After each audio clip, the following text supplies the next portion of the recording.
the way we're going to do that is through some graduated loading, okay, of the back line of the leg. Now, I've got some press foam blocks. If you don't have press foam blocks, no problem. Roll your yoga mat up to, you know, a height that's like a couple of inches, okay? You could also use a rolled towel. So this is going to start, and we're going to start with it underneath our heels. Okay, so with it underneath our heels, from here, I'm going to find my hip crease. And again, I'm going to play with hip hinging over that hip crease. Having the blocks under my heels, that'll feel a certain way, okay? So you might feel like you're getting pitched onto your face. So what I want you to do first is I want you to think about reaching your heels down into the block. Like, can you press your heels down into the block without lifting your toes,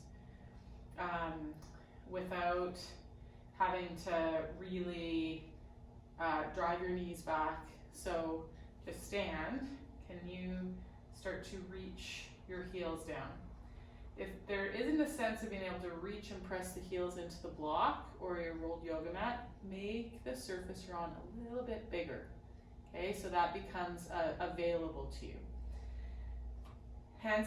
Thumbs in the hip crease, so I'm going to fold over. I'm going to keep reaching my heels.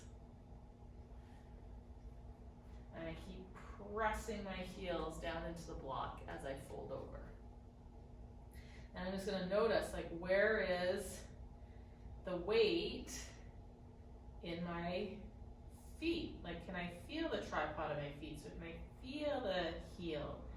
Can I feel the mound of the big toe? Can I stretch across and connect to the mound of the pinky toe? Okay? So just feeling the tripod of the foot here. Noticing how much weight is through my legs compared to my hands. So what do I have to do to kind of find this relationship of, say, 50-50 feeling of the effort of the legs and the effort of the arms?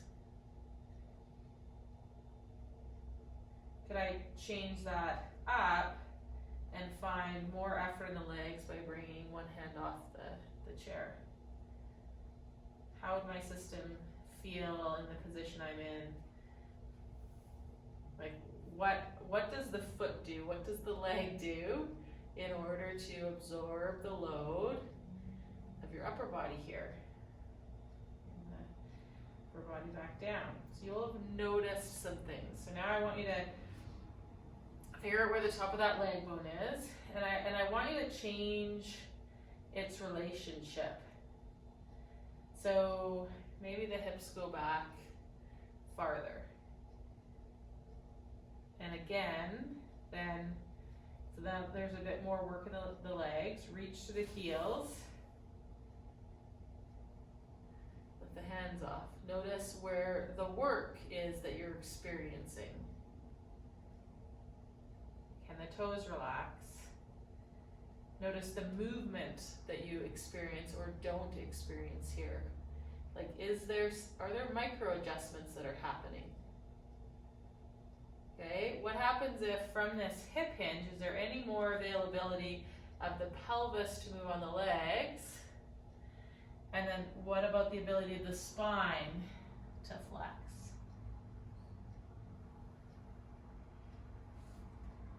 Okay, hands may or may not come down to the ground. Where is the weight in the tripod of the foot? Again, what movement do you feel happening or not happening? And what else are you noticing here? Okay, I'm going to bring the spine up and then come all the way up. I'm going to come down onto the flats. Okay, and I'm going to find the tripod of my foot here. Find my hip crease with the thumbs. I'm going to hip hinge, moving the pelvis over those legs. To whatever degree I'm able to, move the pelvis, keeping the spine out of it for now. Okay, so the spine's just coming along for a ride. It's moving with the pelvis, but its curves aren't changing. So I'm going to notice how that feels. I'm going to change the weight between my legs and my hands and kind of move the proximal end of the leg bone, so this end of the femur, back and forward a little bit. Am I able to reach through the heel here? When I reach through the heel, what wants to happen? Am I able to stay connected to the mound of the big toe and the pinky? What if I reach through the inside edge of the heel? So there's a little bit more weight on the inside edge of the calcaneus. What do you notice there? And then what if you reach through the outside edge of the heel? It's almost like a sense of having this relationship lengthen. What happens with the mound of the big toe and the pinky? What happens through the rest of the leg? Okay? Can you connect and press through the big toe mound and stretch across and connect through the pinky toe mound? How does that feel?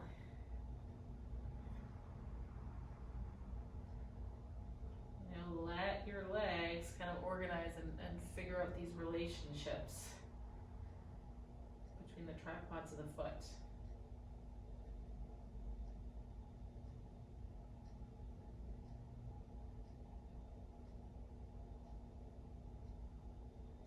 Okay, just relax through the sole of the foot. Bend and straighten the knees a little bit. Okay, then I want you to see about taking weight out of the upper body and into the legs. And again, just notice where that work is. Is there any availability of the pelvis to move on the legs? And then of the spine to finish moving. Okay, where's the weight in your feet here?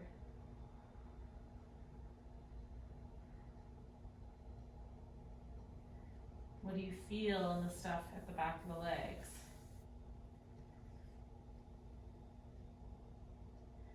Can you still kind of have a sense of pressing through the heels or reaching the heels into the ground? Or with a sense of gas pedaling or pushing through the ball of the foot? Okay, notice how the impact that has, even the intention of it. Okay, and then I'm gonna lengthen the spine, press into the ground, come all the way up.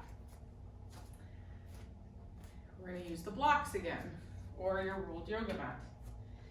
This time,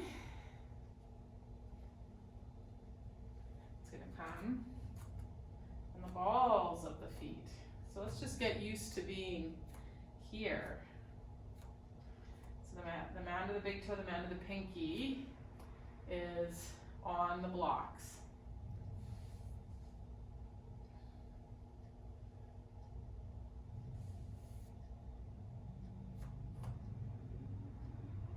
Okay, notice if the roll or what you're on needs to be smaller in order for you to have a sense of being able to push, or if you will, gas pedal that forefoot into the ground.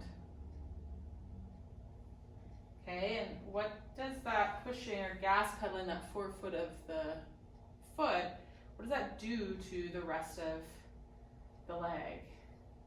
So we've lengthened, like we're putting under tension this back line, okay? From behind the toes, we've asked it to come into a more lengthened position here. So just notice how that feels through your hips, through the back of your thighs, through the back of your calves, okay?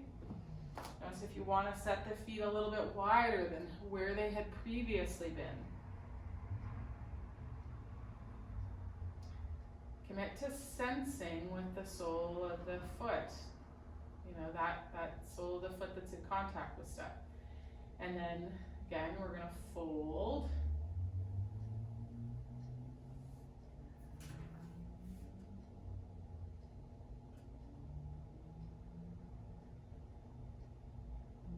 See how that is.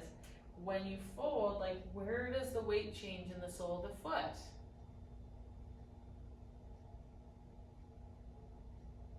Can you connect and press through that big toe mound? Can you keep pressing into that big toe mound and let the heels lift up? Yeah? How about keeping pressing through that big toe mound and bending the knees? And then what about reaching the heels? Keep the knees bent. Keep reaching those heels. Find the ground. Reach the heels and press through the knees. Press through that big toe mound. Rise up, bend the knees. Now that changes, you know, all the weight shifts that happen through your upper body here too. Keep the knees bent, reach those heels, reach them, reach them, reach them, reach them, reach them, reach them, reach them. Can they find the ground? Once they kiss the ground, can you press your heels to the ground and reach the knees back? Let's do that one more time. Press through the big toe mounds. Bend the knees. Keep the knees bent. Reach across to that pinky toe mound. Reach the heels to the ground. Reach the heels to the ground. Once the heels find the ground, reach the knees back. Okay? See how that feels. Okay, we're going to keep the heels on the ground. We're just going to reverse the direction for one. So we're going to bend the knees until the heels want to come off the ground. Then we're going to float the heels up. Then we're going to straighten the knees. And then we're going to reach the heels down. So keep the heels on the ground. Reach the knees forward. Bend them, bend them, bend them, bend them, bend them. The ankle until those heels won't stay. And then we're going to lift the heels. And we're going to straighten the knees. Push the knees straight back. Keep the heels up. And then slowly lower those heels to the ground, eccentrically lengthening the back of the thighs. One more time. Bend the knees. Those heels in contact as long as you can. This is loading that plantar apinarosa. Keep pressing through the big toe mound. Then we're going to lift the heels. Press, press, press through that big toe mound. Press the knees back. And then lower the heels.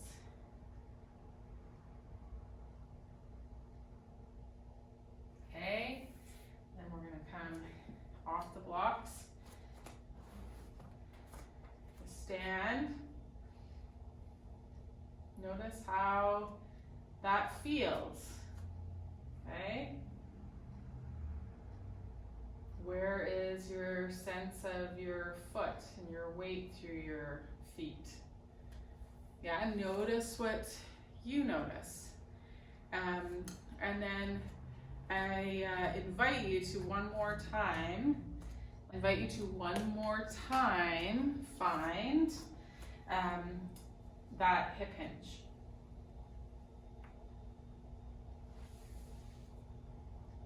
And then release the spine.